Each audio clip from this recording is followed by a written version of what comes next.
राजा का हत्यारा कौन? सिस्टम, सोनम या परिवार? दोस्तों, राजा रघुवंशी के मर्डर की न्यूज आपने आजकल अच्छे से सुनी होगी, लेकिन इन तीनों में से कौन उसका जिम्मेदार है जिस वजह से आज के समय पे वो बच्चा इस दुनिया में नहीं रहा? मैं भी उसी की उम्र का हूं, बच्चे कह रहा हूं तो एडजस्ट कर लेना। परिवार क्यों मैंने इसमें थंबनेल में आपने देखा क्यों कहा? क्योंकि कहीं ना कहीं वो भी शामिल थे। इस कहानी में आपको तीनों का जवाब मिलेगा और तीनों को आपको बारे में बताऊंगा। एक कमेंट भी आया था कि भाई ये हत्याएं कैसे रोकी जा सकती है, तो इसका भी जवाब दूंगा उस भाई को जिसने किया था, और उसका तरीका बताऊंगा कैसे रोका जा सकता है। तो दोस्तों चलिए आज कहानी की ओर बढ़ते हैं, ज्यादा देर ना करते हुए। दोस्तों आगे बढ़ने से पहले प्लीज चैनल को सब्सक्राइब कर लेना और ऐसी ही अपडेट जानने के लिए प्लीज फॉलो कर लो। चलिए अब वीडियो की ओर बढ़ते हैं। आखिरकार सोनम रघुवंशी का पता चल ही गया। 8 जून की रात गाजीपुर के एक ढाबे से उसे गिरफ्तार कर लिया गया। सोनम रघुवंशी ने अपने पति राजा रघुवंशी का मर्डर कराया था। मर्डर के पीछे क्या मोटिव था? किसने किया मर्डर? उसने तो किया नहीं। और उसके करने के सवाले वहां कैसे पहुंचे? इन सब का जवाब मैं आज इस वीडियो में पक्का दूंगा। इस देश में आज के टाइम पे हस्बैंड के मर्डर की न्यूज कुछ ज्यादा ही ट्रेंडिंग में है, और इस मामले ने तो पूरे देश को हिला के रख दिया। मेघालय की पुलिस कॉन्फ्रेंस में एक कॉन्फ्रेंस हुई थी, मेघालय में पुलिस ने कॉन्फ्रेंस की थी, और उसमें पुलिस ने साफ साफ कह दिया है कि सोनम ही राजा की हत्या कराई है। हालांकि इस बात को हम नहीं कहते, लेकिन पुलिस ने तो कह दिया है। यह बात भी निकल कर आ रही है कि सोनम का इंदौर के रहने वाले राजा कुशवाहा के साथ अफेयर था। यह बात भी निकल के सामने आ रही है कि इंदौर के रहने वाले एक लड़के के साथ में सोनम का अफेयर था। इस मामले में उन चारों लड़कों को अरेस्ट किया गया है जिनके ऊपर शक है। सोनम का शादी से पहले अफेयर होना, उसे राजा रघुवंशी से शादी नहीं करनी, और तब भी उसने उसका मर्डर करा दिया। आखिर क्यों? ऐसे ही सवाल है, पुलिस अब ढूंढ रही है। दोस्तों यह बात पिछले साल 1 अक्टूबर की है। रामनवमी का दिन था, रघुवंशी समाज का भंडारा था। इस दिन यहाँ के जो लड़के हैं और लड़कियां हैं उनके परिवार आते हैं और एक रजिस्टर में अपने लड़के की डिटेल लिखते हैं। लड़की वाले आते हैं, वो भी देखते हैं, जिन्हें जिसका लड़का जो रिश्ता पसंद आ जाए आपस में शादी तय कर देते हैं और शादी हो जाती है। ये यहाँ की एक लोकल प्रथा है, परंपरा कह लो या प्रथा कह लो। तो उसी दौरान फेस्टिवल में सोनम की फैमिली आई, उन्होंने पूरी डिटेल पढ़ी राजा रघुवंशी की, और पढ़ने के बाद उन्हें लड़का अच्छा लगा। तब दूसरे दिन इंदौर के ही रहने वाली सोनम की मां ने राजा के घर पे फोन किया। फोन करने के बाद में बात पक्की हुई, लड़का लड़की एक दूसरे से बात करने लगे। लेकिन इसी बीच में राजा ने एक बात नोट की कि सोनम उससे जो बात करती है वो बहुत कम करती है, और बात करने का तरीका भी जो होना चाहिए एक हस्बैंड के साथ में वो तरीका नहीं है। तो वो अपनी माँ को बताता है कि माँ, मुझे नहीं लगता कि ये लड़की इंटरेस्ट है, मेरे में इंटरेस्टेड है, मुझे नहीं लगता। इसीलिए मैंने परिवार हत्यारा के बारे में जो लिखा, हालांकि कोई भी परिवार, कोई भी माँ, कोई भी बाप, कोई भी भाई ये नहीं चाहता कि हमारा भाई बेटा कोई भी इस दुनिया में ना रहे। लेकिन अगर उस दिन इस बात को नोट कर लिया होता तो शायद राजा आज इस दुनिया में होता। उसकी माँ इस बात को सुनती है, उसके बाद सोनम से जाके बात करती है। तो सोनम कहती है कि मैं कंपनी में बिजी रहती हूँ, इसलिए ज्यादातर कॉल अटेंड नहीं कर पाती, और मेरा फोन भी अक्सर इसीलिए बिजी चलता है क्योंकि मैं कंपनी के काम में ज्यादातर व्यस्त रहती हूँ। इस बात को निकाल दिया जाता है। थोड़े दिन बाद राजा अपनी फरमाइश जताता है सोनम के साथ में फिल्म देखने की। फिल्म देखने की जब फरमाइश आती है तो सोनम उसे भी मना कर देती है। तो राजा को फिर लगता है कि शायद ये लड़की मेरे में इंटरेस्टेड नहीं है। आखिरकार वो दिन आ जाता है, 10 मई का दिन, दोनों की शादी हो जाती है। दोनों का परिवार अच्छा खासा था और सभी परिवार में सभी लोग खुश थे। राजा शादी के बाद में कश्मीर घूमने जाना चाहता था हनीमून पे, लेकिन पहलगाम के अटैक को देखते हुए उसने वो प्लान कैंसिल कर दिया। शादी हो चुकी थी, अब हनीमून की तैयारी थी। तो उसके बाद में जब उसने वो प्लान कैंसिल कर दिया तो कैंसिल होते ही अचानक से सोनम ने मेघालय की टिकट बुक करा दी। इस बारे में ना तो राजा से कोई बात की, ना ही अपने ससुराल में किसी सास से या ननद से किसी से कोई बात नहीं की, डायरेक्ट बस बुक करा दी। बुक कराने के बाद राजा ना चाहते हुए भी बेंगलुरु के से कनेक्टिंग फ्लाइट लेके 20 मई को गुवाहाटी पहुंच जाते हैं। वहां पहुंचने के बाद में कामाख्या देवी के दर्शन करते हैं। अगली सुबह वह मेघालय के निकल जाते हैं। वहां पहुंच के वो सुबह ही स्कूटी से घूमते हैं और अपनी बहुत सारी फोटोज अपनी फैमिली को भी भेजते हैं। और साथ ही साथ में 23 मई को वो सुबह 5 बजे के आसपास वो होटल से चेकआउट कर देते हैं। होटल वाला भी ये देखकर हैरान था, इतने सुबह कौन चेकआउट करता है, और एक हनीमून कपल जोड़ा इतने सुबह उठ के चेकआउट कर रहा है। थोड़ा सा डाउट वाली बात थी। यहां से वो सीधे निकल जाते हैं 300 किलोमीटर दूर एक वाटरफॉल देखने के लिए। वहां वो तब गए जब उन्होंने रास्ता उसमें कर्फ्यू लगा हुआ था और रास्ता भी वहां का टेढ़ा मेढ़ा था। इसी दौरान वाटरफॉल के पास पहुंचते हैं तो उसी बीच में उसकी सास का फोन आता है। तो सास को भी वो बताती है सोनम कि रास्ता इतना खराब था, इतनी मुश्किलों से, इतनी दिक्कत से यहाँ तक पहुंचे हैं, हम वाटरफॉल देखने के लिए आए हैं। तो सब कुछ सही चल रहा था। फिर उसी दिन लगभग 1 बजे, दोपहर के 1 बजे वो फोन करते हैं राजा को। राजा फोन नहीं उठाता तो उसके बाद में वो सोनम को फोन करते हैं। उसके बाद सोनम का भी फोन स्विच ऑफ आता है। फिर राजा को फोन करते हैं तो दोबारा राजा का फोन भी स्विच ऑफ था। तो इतना होने के बाद में घर वाले सोचते हैं शायद नेटवर्क नहीं होगा उस एरिया में, क्योंकि पहाड़ी एरिया है, और शायद हो गया हो दोनों का मोबाइल स्विच ऑफ हो गया हो सेल्फी वीडियो बनाते हुए, तो कहीं चार्जिंग स्टेशन ना मिला हो। तो वो शाम तक कोई खास ध्यान नहीं देते। लेकिन फिर दिन आता है 24 मई। 24 मई के दिन फिर फोन लगाते हैं तो उस दिन भी फोन स्विच ऑफ आ रहा था। अब इन लोगों को यहाँ टेंशन होने लगी कि आखिर दोनों का फोन इतनी देर से क्यों नहीं मिल रहा है। रात को भी फोन किया, दिन में भी फोन किया, कल आज भी फोन किया, आज भी नहीं लग रहा है। तो उसके भाई ने, जो राजा ने फोटो खींच के भेजी थी, तो उस फोटो में स्कूटी का नंबर था और स्कूटी के नंबर के पीछे मालिक का नंबर लिखा हुआ था। तो मालिक को फोन किया फोटो में नंबर देख के। तो मालिक को फोन करने के बाद में मालिक बताता है कि हाँ, ये लड़का यहाँ से स्कूटी लेके गया था लेकिन अभी तक वापस नहीं लौटा है, और कहाँ है इसके बारे में हम कुछ कह नहीं सकते। अगले दिन तुरंत राजा के भाई ने और सोनम के भाई ने गुवाहाटी की फ्लाइट से होते हुए सियांग, जहां पे घूमने गए थे, शिलांग पहुंचते हैं। वहां जाके थाने में बात करते हैं। वहां की पुलिस इसको ज्यादा सीरियसली नहीं लेती है।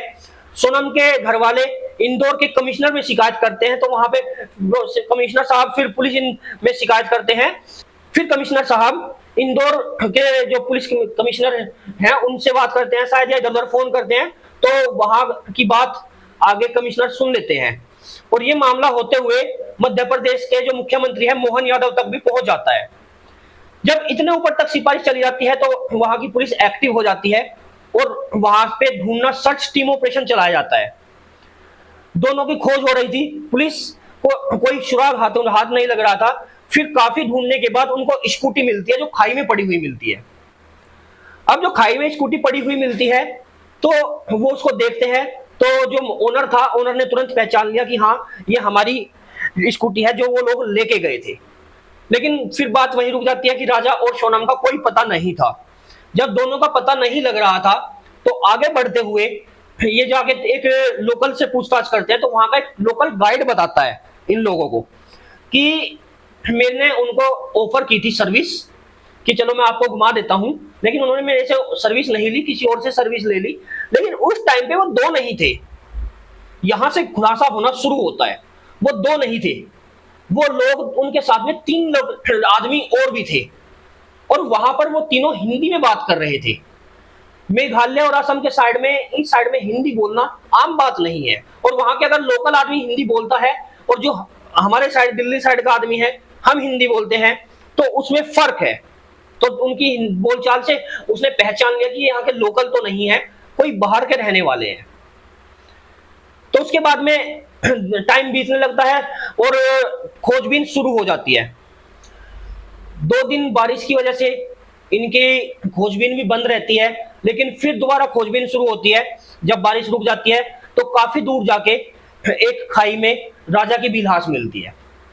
जब लाश देखते हैं तो पहचान के लिए भाई को बुलाया जाता है, लेकिन लाश इतनी खराब हो चुकी थी, कुछ पानी की वजह से और कुछ खराब की गई थी, तो उस वजह से कि उसको पहचानना मुश्किल हो रहा था।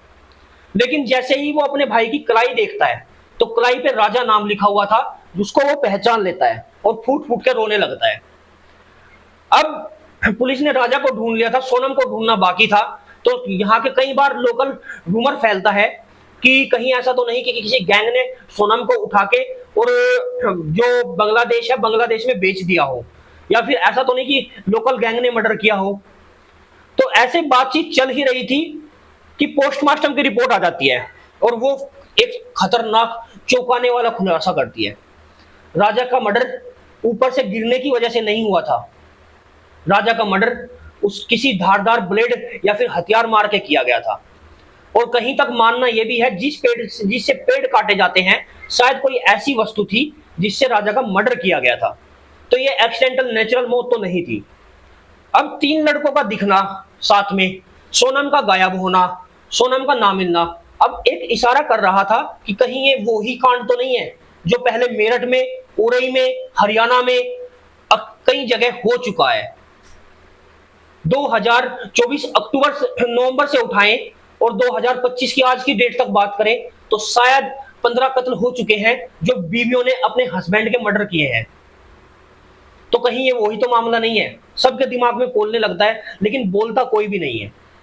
इसी बीच पुलिस फोन से बहुत कुछ सबूत इकट्ठा करती है और उस सबूत से सामने निकल के आता है 4 लोगों का नाम। राजा कुशवाहा, विशाल, इन दोनों को इंदौर से पुलिस ने उठाया। आकाश राजपूत और आनंद कुलकर्णी, इन दोनों को भी इंदौर, और कुर्मी बीना, तो बीना से इनको भी गिरफ्तार किया जाता है। 8 जून की रात गाजीपुर में एक लड़की बदहवास हालत में मिलती है। उसने काले रंग की टी शर्ट और लोअर पहना हुआ था, बाल बिखरे हुए थे और ढाबे पर जाकर कहती है मुझे एक फोन करना है, फोन मिलेगा। उस ढाबे वाले ने उसको पहचान तो लिया था, लेकिन ये पहचानना थोड़ा मुश्किल हो रहा था कि वो सोनम है, क्योंकि सोनम वहां से 1100 किलोमीटर दूर रहने वाली लड़की थी, वहां की लोकल तो नहीं थी। हाँ, 1-2 बार उसने न्यूज वगैरह इनमें देख लिया था, तो इसलिए उसने थोड़ा थोड़ा पहचान लिया था। तो इसी बीच लड़की फोन लेती है और अपने भाई को फोन करती है कि ऐसे ऐसे मैं यहाँ पर भटक गई हूँ, मुझे वो नहीं मिल रहे हैं, राजा कहाँ है। तो भाई तुरंत फोन कहता है कि पुलिस को फोन करो, पुलिस को बुलाओ। तुरंत पुलिस आती है, पुलिस बात करती है और बात करने के बाद में पुलिस को सोनम को पुलिस अपने साथ ले जाती है। सोनम की गिरफ्तारी के बाद राजा के भाई का यह बोलना था कि यह किसी और ने नहीं बल्कि यह मर्डर मेरी भाभी यानी कि सोनम ने कराया है। यह सब बात चर्चा में आ ही रही थी कि इसी के साथ सोनम के पिता का बयान आता है कि हमारी लड़की को पुलिस फंसा रही है, पुलिस अच्छे से इन्वेस्टिगेशन नहीं कर रही है, इन्वेस्टिगेशन को टालने के लिए हमारी लड़की के ऊपर आरोप लगाए जा रहे हैं, मर्डर हमारी लड़की ने नहीं किया है। ये बयान सोनम के पिता के थे। तो उसके बाद में पुलिस कई सवाल उठाती है कि इतने दिनों तक कहां थी और कैसे कहां ये होके आई है, ये छानबीन अभी चल ही रही है।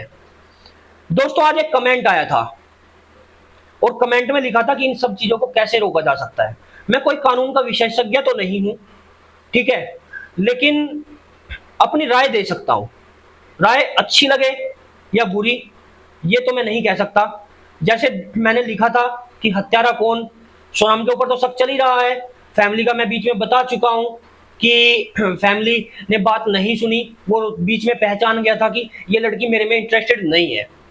तो अब बात करते हैं तीसरे पहलू पे, सिस्टम। क्या सिस्टम गुनाहगार है? जितना गुनाहगार सिस्टम है कहीं ना कहीं वो मैं मानता हूं।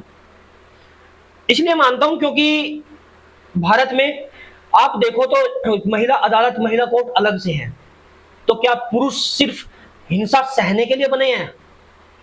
पुलिस आयोग बनाने की मांग इतने दिन से उठ रही है, 12 लड़के सुसाइड कर चुके हैं, लेकिन अब तक भी उस मांग पर कोई सुनाई नहीं हुई। कुछ कत्ल कर दिए गए हैं लेकिन फिर भी कोर्ट नहीं सुन रहा है। तो कोर्ट कहीं ना कहीं जिम्मेदार है, इस संविधान को कहीं ना कहीं जिम्मेदारी लेनी पड़ेगी इन हत्याओं की। क्यों लेनी पड़ेगी? क्योंकि दोस्तों, जब हम सजा नहीं देंगे, फांसी दे दी, 7 साल की जेल हो गई, यह सजा नहीं है, ठीक है। इतने करने से कोई नहीं डरता, फांसी सजा ही नहीं है। फांसी मत दो, 7 साल की जेल मत करो, नहीं, उम्र कैद मत डालो यार, नहीं, सजा ऐसी दो जिसको देख के आने वाले 4 लोग डर जाए। भाई राजा रघुवंशी, सबसे पहले बात करते हैं जो सुनने में आया था, जो स्वर्गीय हो चुके हैं अतुल सुभाष जी, उन्होंने सुसाइड किया था। उसके बाद में बेंगलोर में ही एक पुलिस कांस्टेबल, उसके बाद में दिल्ली में एक व्यापारी, उसके बाद में फिर ये सिर्फ सुसाइड के केस बता रहा हूं, उसके बाद में फिर और भी 2-3 केस दिमाग से निकल गए। अब मर्डर बताता हूं, 2 मेरठ में, एक हरियाणा में और एक बेंगलोर में, और उसके बाद में एक अब। तो टोटल मिला के 6 महीने में 12 कुछ सुसाइड और कुछ मर्डर हो चुके हैं। तो सजा ऐसी हो जैसे सऊदी साइड में है, जिसने 12 टूक में काट के ड्रम में डाला, भले चौराहे पे 12 टूक में उनको काट दो,